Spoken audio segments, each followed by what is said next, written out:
Hello aspirants, welcome to learn clarity. I'm Sunitha Grace. So ఈరోజు topic ఏంటంటే subject verb agreement. By name itself మనకు తెలుస్తుంది. అంటే ఏ subject వచ్చినప్పుడు మనం ఎటువంటి వర్బ్ యూజ్ చేయాలో చాలామంది కన్ఫ్యూజ్ అయ్యి మిస్టేక్ చేస్తుంటారు. సో ఈరోజు టాపిక్లో మనం అంటే ఏ సబ్జెక్ట్ వచ్చినప్పుడు ఎటువంటి వర్బ్ యూజ్ చేయాలో తెలుసుకుందాం. సో టోటల్గా దీనిలో ఏంటంటే మనకి 15 రూల్స్ ఉంటాయి. సో 5 రూల్స్ కింద మనం 3 వీడియోస్లో తెలుసుకుందాం. సో ఫస్ట్ 5 రూల్స్ ఏంటో మనం ఈరోజు తెలుసుకుందాం. Let's get in to our topic. So first rule వచ్చేసరికి a singular subject and a plural subject are joined by or nor will take a singular or plural verb depending on which is nearer the verb. ఏవైతే subjects ఇప్పుడు 2 subjects అన్నవి combine అవుతాయి కదా, ఆర్తో కానీ నార్తో కానీ. So అటువంటి సబ్జెక్ట్స్కి ఏవైతే వర్బ్కి దగ్గరలో ఉంటాయో సో అటువంటి సబ్జెక్ట్స్కి మనం దాని సబ్జెక్ట్ని బట్టి అది సింగులర్లో ఉందా ప్లూరల్లో ఉందో దాన్ని బట్టి మనం వర్బ్ అన్నది ఇస్తాం. So neither Deepak Nar his friends dash joining the tour. ఇక్కడ చూస్తే నెయిదర్ దీపక్ నార్తో కంబైన్ అయింది, హిస్ ఫ్రెండ్స్. ఇక్కడ వర్బ్కి నియరర్గా ఏముంది, హిస్ ఫ్రెండ్స్ అన్నది ఏంటి, ప్లూరల్. సో ప్లూరల్ కాబట్టి మనం ఇక్కడ ప్లూరల్ వర్బ్ అన్నది తీసుకుంటాం. సో ఈ ఆర్లో ప్లూరల్ వర్బ్ ఆర్ కాబట్టి are will takes its place. So either his friends or Rama dash coming.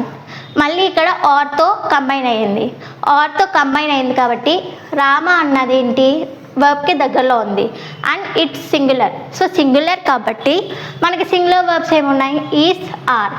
Is అన్న సింగులర్ కాబట్టి మనం ఈజ్ అన్నది తీసుకుంటాం. Next neither the boys or the girls dash broken the window.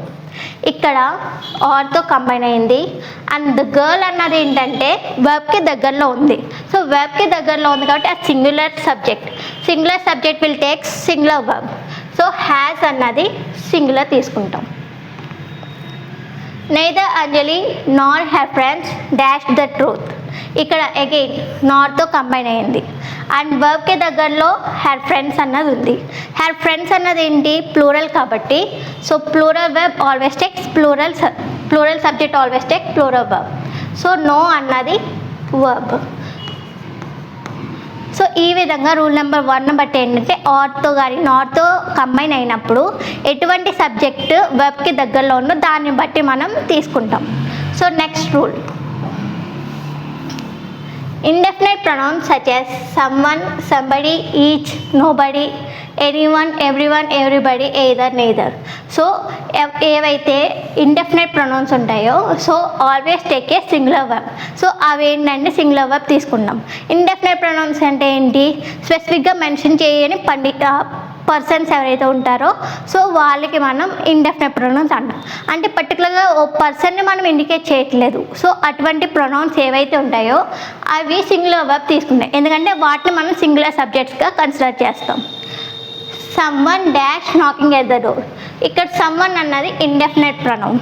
So indefinite pronoun కాబట్టి మనం దీన్ని singular కింద consider చేసి సింగులర్ వర్బ్ అన్నది ఇచ్చుకుంటాం. Is knocking the door. Anyone, again anyone అన్నది ఏంటి, indefinite pronoun dash the right to speak. So anyone వచ్చింది సింగులర్ కాబట్టి singular subject always take singular verb. So has అన్నది మనం తీసుకుంటాం. Everybody dash to succeed. So everybody అంటే ఏంటి, మళ్ళీ again indefinite pronoun. So indefinite pronoun మనం ఎప్పుడు సింగులర్గానే కన్సిడర్ చేయాలి. సో ఇక్కడ ఎవ్రీబడి సింగులర్ కాబట్టి సింగులర్ వర్బ్ వాంట్స్ అన్నది వస్తుంది. Either of the answers dash correct.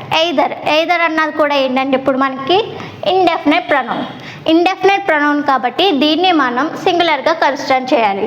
And మీకు ఒక డౌట్ రావచ్చు, ఇందాక కండిషన్స్లో రూల్ నెంబర్ 1లో ఎయిదర్ ఆర్ ఉంది, మరి అక్కడ మనము దాన్ని వేరే రూల్గా తీసుకున్నామని డౌట్ వస్తుంది. కాకపోతే ఇక్కడ ఎయిదర్ ఉంది కానీ ఆర్ అన్నది మనకు రాలేదు.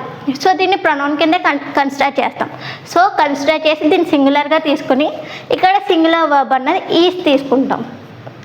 సో ఈ విధంగా రూల్ నెంబర్ 2ని బట్టి ఇండెఫినెట్ ప్రొనౌన్స్ ఏవైతే స్పెసిఫిక్గా మెన్షన్ చేయని కండిషన్స్లో మనం సింగులర్ సబ్జెక్ట్ కింద తీసుకుని సింగులర్ వర్బ్ అన్నది ఇస్తాం. Next indefinite pronouns which indicate more than one, like many, several, a few, both. అంటే మోర్ దెన్ వన్ని మనం ఇండెఫినెట్ ప్రొనౌన్స్లో మెన్షన్ చేస్తాం, లైక్ మెనీ అని, ఫ్యూ అని, అలా. అంటే కౌంటింగ్ అంతా చెప్పకుండా ఇండెఫినెట్గా మనం స్పెసిఫిక్గా మెన్షన్ చేయకుండా చెప్తాం. సో అటువంటి ప్రొనౌన్స్ ఏవైతే ఉంటాయో అవి ప్లూరల్ వర్బ్స్ తీసుకుంటాయి, ఎందుకంటే వాటిని మనం ప్లూరల్ సబ్జెక్ట్స్ కింద కన్సిడర్ చేయాలి. సో ఈ వర్డ్స్ ఏవైతే ఉంటాయో సో ఇవన్నీ ఏంటంటే మనం ప్లూరల్ సబ్జెక్ట్స్ కింద కన్సిడర్ చేయాలి. Few dash the real answers. ఇక్కడ చూస్తే ఫ్యూ అన్నది ఏంటి, ప్లూరల్ సబ్జెక్ట్ కాబట్టి ప్లూరల్ వర్బ్ అనేది తీసుకుంటుంది. సో నోస్లో ప్లూరల్ వర్బ్ అన్నది నో. సో నో అన్నది మనం తీసుకుంటాం. Few of the question dash were difficult. ఇక్కడ కూడా ఫ్యూ అన్నది ఏంటంటే ప్లూరల్ కాబట్టి మనం ప్లూరల్ వర్బ్ అన్నది తీసుకున్నాం. వజర్ వర్డ్లో వర్ అన్నది plural verb. Next many dash absent today. So ఇక్కడ మెనీ అన్నది మనం ఇప్పుడు ఇండెఫినెట్ ప్రొనౌన్, దాన్ని మనం ప్లూరల్గా కన్సిడర్ చేస్తున్నాం ఇక్కడ. సో ప్లూరల్గా కన్సిడర్ చేసి ప్లూరల్ వర్బ్ అన్నది మనం ఇస్తున్నాం, are. Next both dash responsible for the mistake.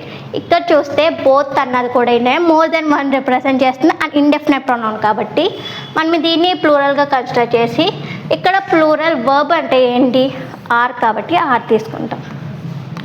So ఈ విధంగా indefinite pronouns more than one అని మెన్షన్ చేస్తాం చూడండి, అటువంటి వాటికి మనం ప్లూరల్గా కన్సిడర్ చేసే సబ్జెక్ట్ని ప్లూరల్ వర్బ్స్ అన్నవి ఇస్తాం. సో నెక్స్ట్ రూల్, ఇక్కడ రూల్ నెంబర్ 4 చూస్తే collective nouns that are fleet, army, jury and so on are singular and those words take singular verb.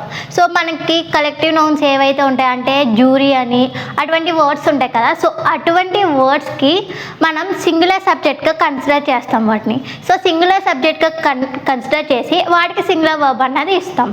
So example చూస్తే the jury dash given it's verdict. ఇక్కడ చూస్తే the jury అన్నది ఏంటి, collective noun కాబట్టి so collective nouns అన్నది మనం ఇప్పుడు ఏం తీసుకుంటాం, సింగులర్గా తీసుకుంటాం. సో సింగులర్ సబ్జెక్ట్కి మనం సింగులర్ వర్బ్ అన్నది తీసుకుంటాం. హ్యాస్ ఆర్ హ్యావ్లో హ్యాస్ అన్నది singular subject. And the committee dash taking a decision. So ఇక్కడ చూస్తే కమిటీ అన్నది కూడా ఇప్పుడు ఏంటంటే collective noun. So collective noun కాబట్టి దీన్ని మనం సబ్జెక్ట్ కింద కన్సిడర్ చేసి దీనిలో సింగులర్ వర్బ్ ఏంటంటే హ్యాస్ కాబట్టి so has will takes its place. The fleet dash ready to sale. ఇక్కడ చూస్తే మళ్ళీ the fleet collective noun. So collective noun కాబట్టి దీన్ని సింగులర్ కింద కన్సిడర్ చేస్తాం. సింగులర్ కింద కన్సిడర్ చేసి సింగులర్ వర్బ్ ఈజ్ అన్నది తీసుకుంటాం. The crowd dash very large. ఇక్కడ చూస్తే the crowd again is collective noun. So collective nouns మనం సింగులర్ కింద కన్సిడర్ చేస్తాం. సింగులర్ సబ్జెక్ట్ కాబట్టి సింగులర్ వర్బ్ అన్నది తీసుకున్నాం. ఈజ్ ఆర్లో ఈజ్ అన్నది సింగులర్ వర్బ్. సో ఈ విధంగా మనం కలెక్టివ్ నౌన్స్ వచ్చినప్పుడు వాటిని సింగులర్ సబ్జెక్ట్స్ కింద కన్సిడర్ చేసి సింగులర్ వర్బ్ అన్నది ఇస్తాం. నెక్స్ట్ రూల్, ఇక్కడ చూస్తే some nouns in the plural form represent an amount, a fraction are an element of time. These nouns are consider singular and take singular verb. So కొన్ని nouns ఉంటాయి అంటే టైంని కానీ మనీని కానీ లేకపోతే ఒక నెంబర్ని రిప్రజెంట్ చేసేవి ఏవైతే ఉంటాయో సో వాటిని మనం సింగులర్ సబ్జెక్ట్స్ కింద కన్సిడర్ చేయాలి. సో సింగులర్ సబ్జెక్ట్స్ కింద కన్సిడర్ చేసి సింగులర్ వర్బ్ కింద తీసుకుంటాం. సో ఇక్కడ చూసినట్టయితే 10,000 rupees dash a big amount for me. ఇక్కడ 10,000 rupees అన్నది అమౌంట్.